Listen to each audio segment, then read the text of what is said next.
At a ceremony, a woman gives a speech and thanks everyone for coming. Afterwards, she calls on the man of honor, Professor Edgar Solomon, to give a speech. The professor, looking worried and nervous, gets up to speak. He makes a bizarre statement which catches the audience off guard, causing them to respond with a mixture of surprise and embarrassment. As the lady leads the professor back to his seat, he apologizes. Then he grabs a knife from the table and cuts the woman's finger while she screams. The room is thrown into chaos as everyone runs away in confusion. Meanwhile, the professor picks up the finger and prepares to leave, but a security guard calls for him to stop.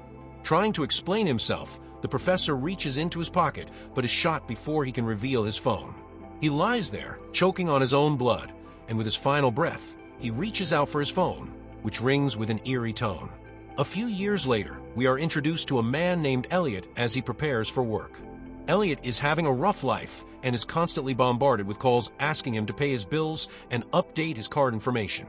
On this day, Elliot feels confident that there will be good news to change his life since a promotion is to be given at work. He promises his pregnant fiancée, Shelby, a wonderful honeymoon after his promotion, which she responds to positively with a kiss, especially with their wedding coming up this weekend. At work, Elliot receives a surprise notice that he is being fired, something he never saw coming from a mile away. He pleads his case, explaining how hardworking he has been, but his boss remarks on how Elliot once talked a woman out of making a big deal of an issue and instead convinced her to settle for less. He says Elliot can't get his hands dirty, and knowing how Elliot has many responsibilities, his pregnant fiancée, the upcoming wedding, and his mentally disabled brother, it will be a lot for him to handle. Later that same day, Elliot visits his brother and explains everything. His brother Michael begs him to find a way and pleads that he is not ready to be sent back to Bayview, remarking on how bad it is there. Elliot promises to help and afterwards stops by his father's place. His father, Samson Brindle, is disappointed in his son, firstly for the lousy major he chose during his college years, and secondly for his rock-bottom situation. To add salt to the injury, Samson is a racist, he hates Elliot's wife, and is abusive toward his sons. That evening, Michael asks for a ride to Joe Burger to get something to eat. As they drive, Michael talks about their dad, mentioning how he used to be kind, but how everything changed afterward. After dropping Michael off, Elliot drives to a traffic light. While waiting, he receives a call with the same ringing tone from the first scene. When he answers, a man's voice congratulates him for being nominated to take part in a game show. Elliot suggests that it might be a wrong number, but the man on the other line begins to say things about Elliot, including his darkest secrets. He mentions his financial troubles, his brother's condition, and even his racist father, who wants to move in with them. Elliot becomes scared and looks around nervously, but the voice tells him to remain calm. He promises to fix Elliot's financial problems and explains that for his first task, Elliot must kill the fly disturbing him at the moment. If he does, he will receive an instant $1,000 transferred to his bank account. Elliot does so and immediately receives the money. Still in shock, he gets another call from the same man. The man proposes that if Elliot wishes to continue, there is another task for him.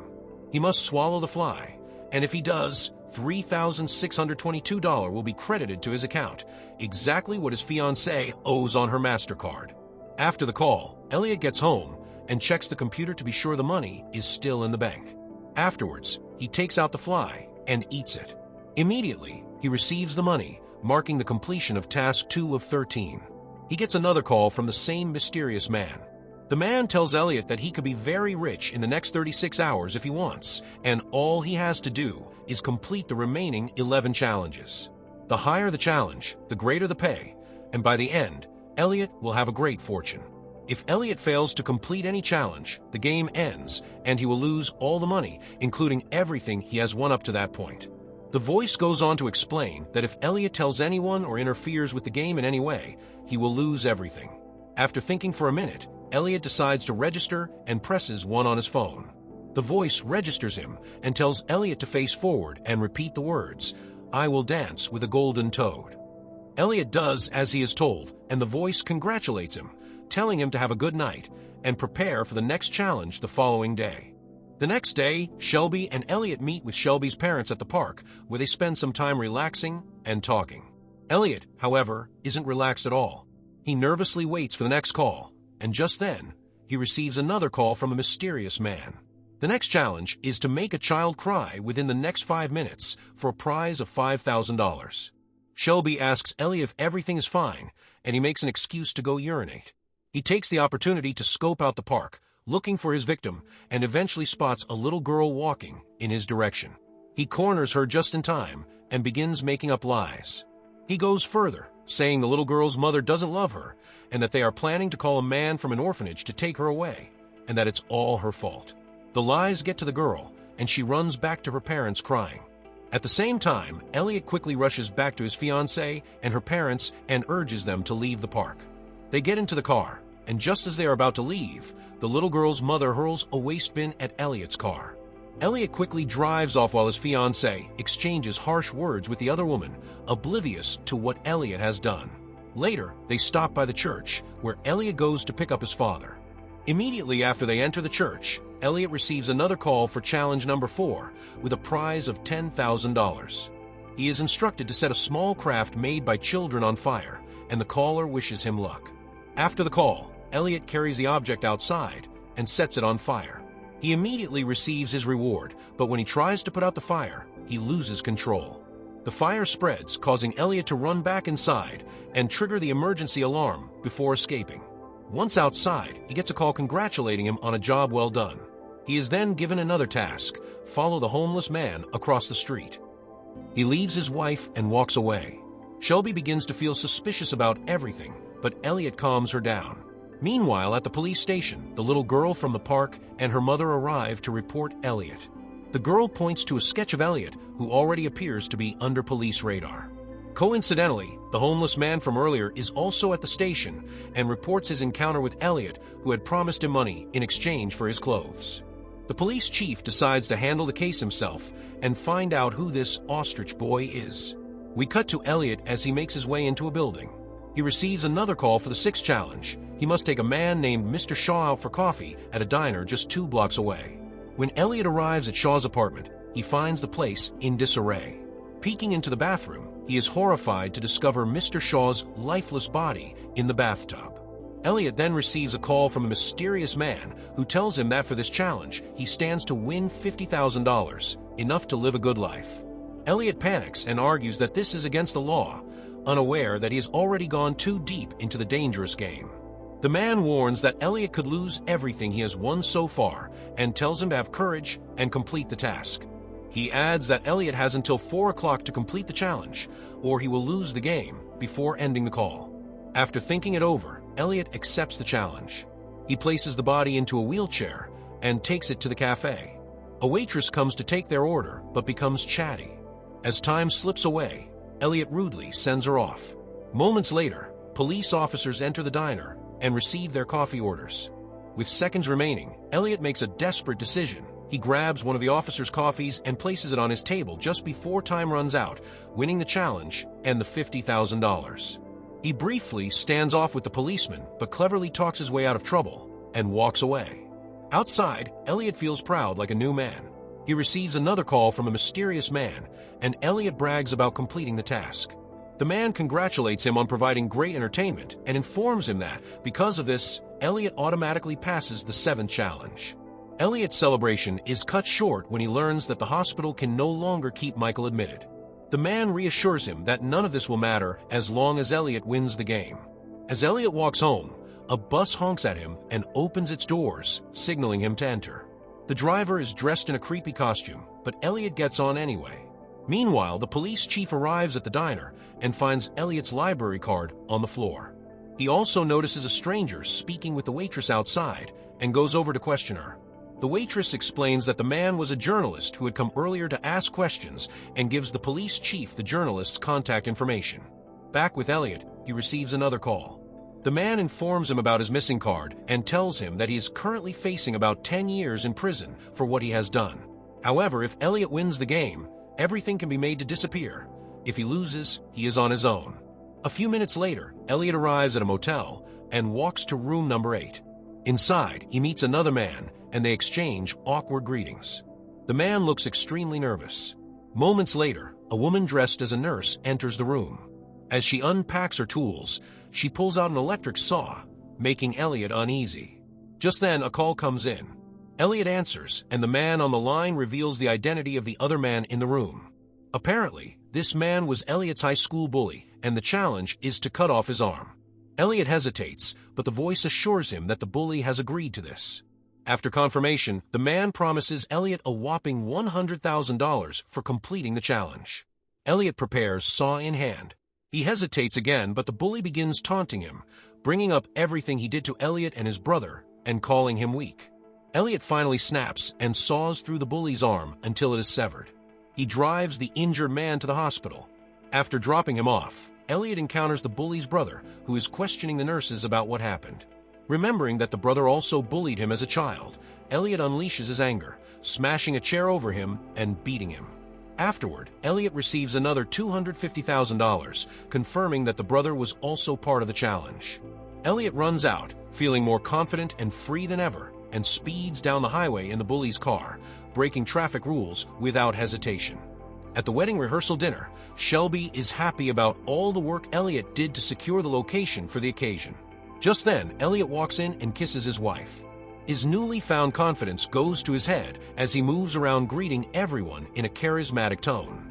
Meanwhile, deep down, he waits for another call from the mysterious man for the next challenge. Eventually, he gets the call and quickly answers it. The man introduces Challenge 10, which is worth $500,000. All Elliot has to do is wait until he is called to give a toast and then destroy the wedding hall while singing the Internationale. He must destroy at least 75% of the ceramics and urinate in at least one of them. Elliot finds the challenge difficult, especially since he's doing this at his own wedding, but the voice is firm in its decision and ends the call. When the time for the speech comes, Elliot is lost in thought, but musters the courage to speak. He is eventually interrupted when security guards make their way into the building. As fear grips him and thoughts of prison fill his mind, he is told that the police are actually there for his brother Michael. Elliot is shocked to hear about Michael and tells him to run. He then uses the opportunity to complete the task and distract the security guards. He urinates in one of the ceramics and makes his escape. After locking the guards inside, Elliot receives another call. The man tells him that he is still holding on to his old habits of softness and consideration for others. However, he informs Elliot that he has passed the test, and for the next challenge, he must open the door and allow the security guards to capture him. Elliot wonders if this is a punishment, but the man hangs up. With no other choice, Elliot opens the door, and the security guards lunge at him, causing him to pass the next challenge. At the police station, the captain questions Elliot about his recent behavior, child abuse, arson, desecration of a corpse, and more, but Elliot keeps dodging the questions. Eventually, the captain pulls out photos of other crimes that Elliot did not commit, and that's when Elliot realizes there must be another player. When the captain steps out for a coffee break, Elliot notices that the chair he is sitting on has an iron bar sticking out. He breaks it off, and when the captain returns, Elliot attacks him. He disarms the captain and forces him out of the room. The police chief orders the other officers not to shoot while Elliot retrieves his phone and walks into another room, where he receives a call from the mysterious man. The man confirms that there are two players and warns Elliot that the other player has already passed the 11th challenge. He urges Elliot to hurry, or he will lose everything once the other player completes the remaining challenges. In the midst of the chaos, the captain tries to grab Elliot but is shot. In the panic, Elliot jumps out of a window, breaking his fall on a dumpster. He escapes but loses his phone in the process. Elliot encounters a young man nearby and snatches his phone, sternly warning him to back away. He shouts into the open air that he has a new phone and begs the mysterious man to call, but nothing happens. Seconds later, Elliot sees an elderly woman walking down the street and approaches her. He believes she must have been sent by the mysterious man and asks her about his next challenge, but the woman only cries that she wants to go home. Elliot takes the woman home, and after hours of waiting, he decides she is not who he thought she was. As he prepares to leave, the woman stops him and takes him outside. She asks him to help her put a wire up on a pole. He does so and receives a reward, marking the completion of what he believes is the 12th challenge. The woman smiles and heads back inside. Seconds later, Elliot notices a group of bike riders approaching. He moves closer to observe, but is suddenly stopped by the wire he had just set up. He realizes what the 12th challenge truly is and rushes to remove the wire while yelling for the bikers to stop. Fortunately, he manages to take it down just in time, and the bikers pass safely. As Elliot watches, another person reattaches the wire. The bikers turn around for another run. Elliot tries to stop the person, but they flee as the bikers approach again. Elliot runs toward them, shouting, but the engines are too loud to hear him. The bikers hit the wire. Still in shock, a familiar ringing tone comes from one of the bikers' bags. Elliot answers the call, and the man congratulates him on becoming a millionaire while reading comments from spectators. Elliot throws the phone away. He has reached his limit. This was never part of his deal. As he walks away defeated, he hears the same ringing tone again. He tracks it to a person running away and chases them into a warehouse where they jump into a van and drive off. Elliot continues the chase. Another call comes in, warning Elliot that interfering with the game is against the rules. Elliot says he quits, but the man insists that the show must go on and declares that the final challenge is more intimate than Elliot realizes. Elliot cuts him off mid-sentence. Elliot eventually reaches the house, where the van is parked. He checks the van and finds nothing. He heads inside and finds his father sitting calmly in the living room. Elliot asks if he is okay, and his father says he is, asking Elliot the same. Elliot replies that he has had an eventful day. Seconds later, the door opens, and Elliot sees his brother inside the house. Tension fills the room, as Elliot suspects that his brother is the other player. He questions him, asking what Challenge 13 is. Michael reveals that he must kill a family member. Their father sits with headphones on, appearing uninterested, while secretly listening to his sons argue about his abusive treatment of them. Eventually, Samson removes his headphones and reveals that he played the game and completed all 13 challenges. When Elliot asks who he killed for the final challenge, Samson reveals it was their mother. He admits he has not been the same since. Elliot prepares to shoot him, but Samson takes his own life first. The brothers stand in shock. Michael asks what they should do next, implying that they are still family members and that anyone can still win. Elliot refuses to continue the game and tries to convince his brother to stop. As Elliot turns to leave, Michael reaches into his bag, claiming he is searching for drugs. In a moment of panic, Elliot shoots his brother. Elliot rushes to Michael and cries as Michael laments that he only wanted to win so he could buy Elliot a wedding gift. Michael asks for forgiveness and stabs Elliot in the stomach. As Elliot tries to escape, Michael continues stabbing him, but dies first from his injuries. This results in Elliot winning the game. He leaves, unaware that the police chief has been watching him. The chief opens his trunk, revealing the body of the nosy journalist he killed, and pulls out cans of fuel to burn the evidence, clearing Elliot's name.